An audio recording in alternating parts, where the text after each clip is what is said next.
Dear Evan Hansen first opened on Broadway in 2016 and quickly became a cultural phenomenon.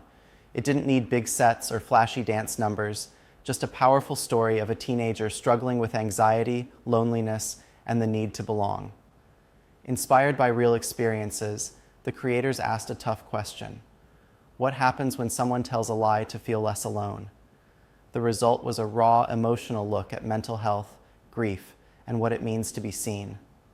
Together, we'll explore the themes that define Dear Evan Hansen, its influence on modern theater, and why its message still echoes today. So the story of Dear Evan Hansen is a story of a high school senior named Evan. He struggles with severe social anxiety and loneliness. So as a part of his therapy, he is asked to write letters to himself.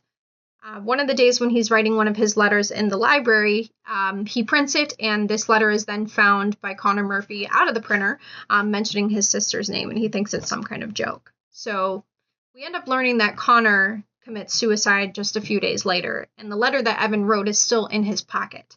So the Murphys, having found this letter, believe that Connor and Evan were very close friends. Instead of telling the truth right out the gate, Evan decides to continue creating this lie as a form of, being seen and accepted by not just the Murphys, but this then spreads to his classmates and then to the girl Zoe, who he has admired for quite some time. Basically, then this kind of comes to the launch of the Connor Project. This is a campaign that spreads across social media to raise awareness to mental health and suicide, and it all starts with Evan, who then gives this very powerful speech in front of his student body, which is then recorded and posted online, and this really helps the project grow. So as this project grows, so does the weight of Evan's lie. He kind of comes to a fruition that he has to confess to never having really been friends with Connor.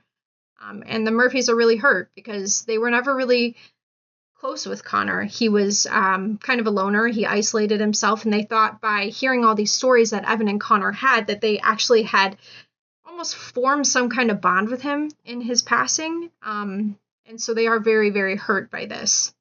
So instead of causing any major problems for Evan, they decide to just not expose him publicly, and they just let him go. And this is when we really start to see the change in Evan and the force to heal.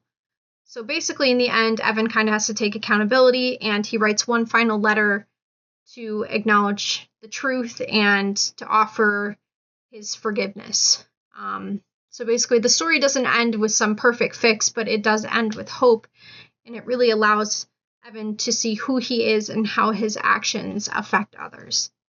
For a long time, classical musicals mostly avoided mental health. They focused more on romance or spectacle. Think of Sound of Music or Guys and Dolls. If darker topics showed up, they were usually symbolic or softened for the stage. That started to change with Next to Normal in 2009. It was one of the first musicals to directly confront mental illness, bipolar disorder, medication, grief, and how those things can affect an entire family. The music was sharp, even unsettling, and it made the audience sit with that discomfort. Dear Evan Hansen takes a completely different approach. It still explores anxiety, depression, and suicide, but through a more modern lens, using social media, emotional ballads, and a hopeful tone to reach younger audiences. Both shows are powerful, but connect in their own unique way. And maybe what makes Dear Evan Hansen so meaningful is that we all know an Evan, or we've been one. It reminds us how important it is to see ourselves and the people we care about reflected on stage. We asked Lauren her perspective on mental health in this musical with the question, what impact do you think musicals like Dear Evan Hansen have when they openly explore mental health on stage?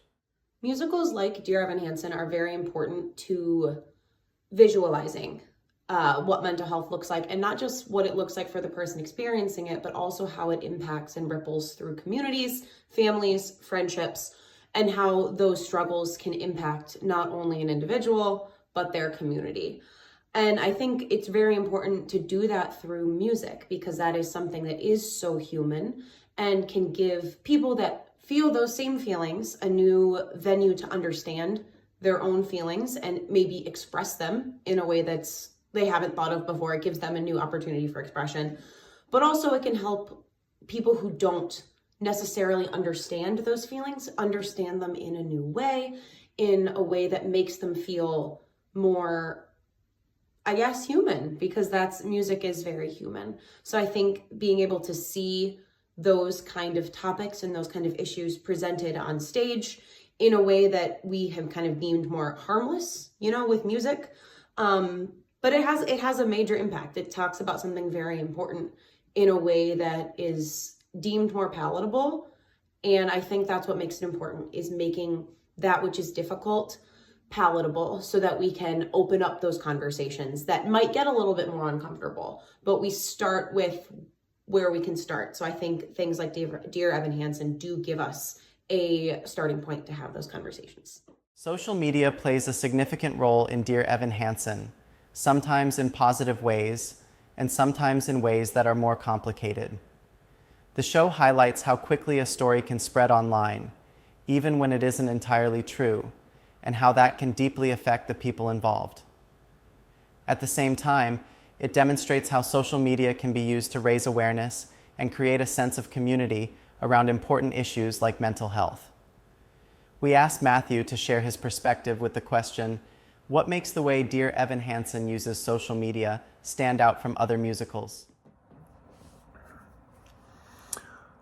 So I think that the way that Dear Evan Hansen utilizes social media is very different from some of the other shows. Taking a show like Be More Chill, for example, they tend to use social media as almost a little bit more of like an aesthetic, or an extension of the character, right? Maybe they're saying some drive-by thing about, oh, somebody tweeted about X, Y, or Z, and it helps us provide like a time frame for the musical, which is great.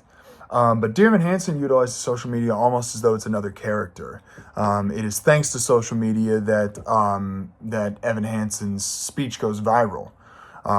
It is thanks to social media that Zoe's family feels very unsafe towards the end of the second act. So social media has a lot more power in Dear Evan Hansen than it seems to have in some of these other shows.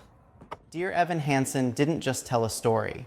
It reshaped what stories musicals are allowed to tell. It challenged the idea that musicals have to be lighthearted or larger than life, proving that quieter, more personal stories can have just as much impact. At its core, the show delivers a message that's both simple and deeply powerful.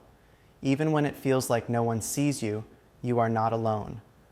That message, carried through songs like You Will Be Found, continues to resonate with audiences around the world, and it's a big part of why this musical still matters today. Thank you for joining me as we explored the impact, message, and lasting legacy of Dear Evan Hansen. Have you ever felt like nobody was there? Have you ever felt forgotten in the middle of nowhere? Have you ever felt like you could disappear? Like you could fall and no one would hear? But see, the thing is, when I looked up, Connor was there. That's the gift he gave me. To show me that I wasn't alone. Nobody is. That's the gift that he gave all of us. I just wish we could have given that to him. So, let that lonely feeling wash away. Maybe there's a reason to believe you'll be okay. 'Cause when you don't feel strong enough to stand, you can reach out your hand. And oh, someone will come running, and I know they'll take you home. Even when the dark comes crashing through, when you need a friend to carry you, and when you're broken on the ground, you will be found. So let the sun come streaming in, 'cause you'll reach up and you'll rise again.